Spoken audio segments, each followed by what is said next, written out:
दुनिया में गरीब और धनी दो किस्म के लोग रहते हैं।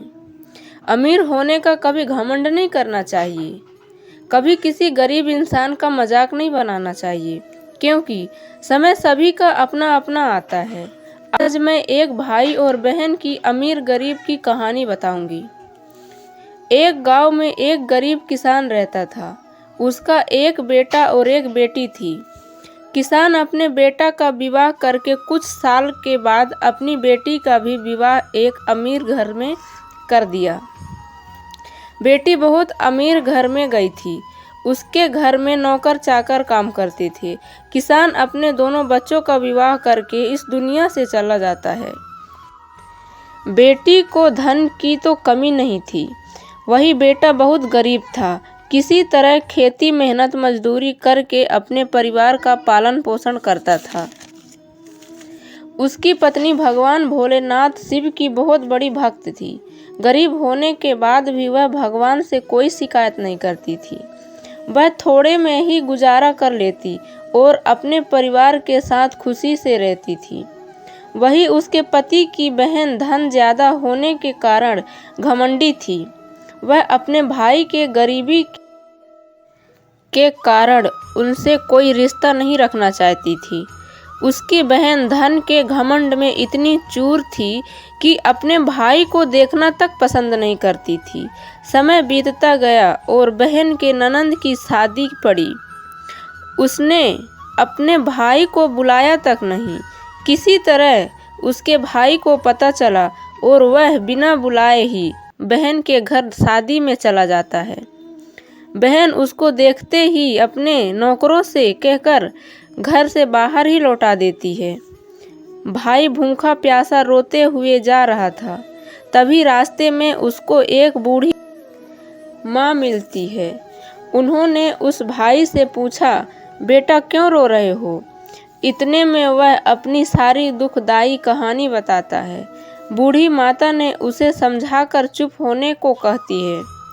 बूढ़ी माता जी गरीब किसान के बेटा से कहती कि यही पास में मेरा बगीचा है, चलो कुछ खा के आराम कर लेना। दोनों बगीचों में जाके खरबूज खाते हैं। फिर बूढ़ी माता ने एक थैले खरबूज और कुछ खाने पीने का सामान रख के उसे वहां से घर भेजती है। घर पहुंचने के बाद बच्चे सब अपने पिता के आगे पीछे घूमते हैं। उसकी पत्नी अंदर से पानी लेकर आती और तुरंत थैला हाथ से लेकर देखने लगती है कि मेरी ननंद क्या दी है। बेचारा भाई वहां से चला जाता है। उसकी पत्नी जैसे ही उस खरबूज को काटती खाने के लिए, उसमें बीज के जगह हीरे मोती चमक रहे थे। वह बहुत खुश होती है देखकर।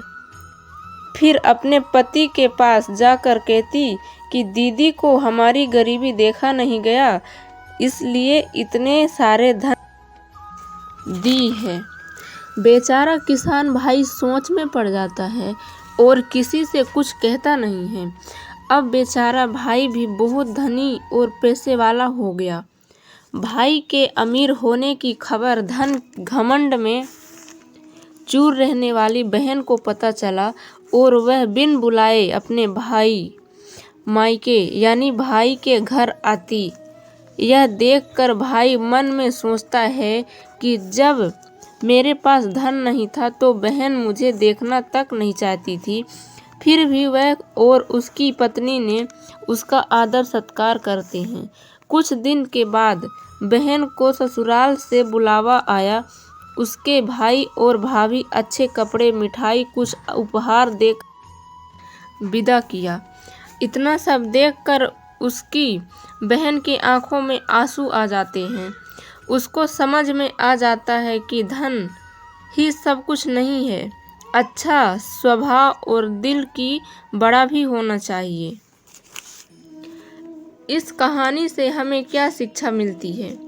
इस कहानी से हमें यह सीखने को मिलता है कि हमें कभी भी किसी की गरीबी और मजबूरी का मजाक नहीं बनाना चाहिए। गरीब के कारण किसी से रिश्ता नहीं तोड़ना चाहिए। समय कब कैसा करवट ले लेती है कि गरीब अमीर और अमीर गरीब हो जाता है। इसीलिए सभी के साथ आदर सत्कार और प्रेम से रहना चाहिए।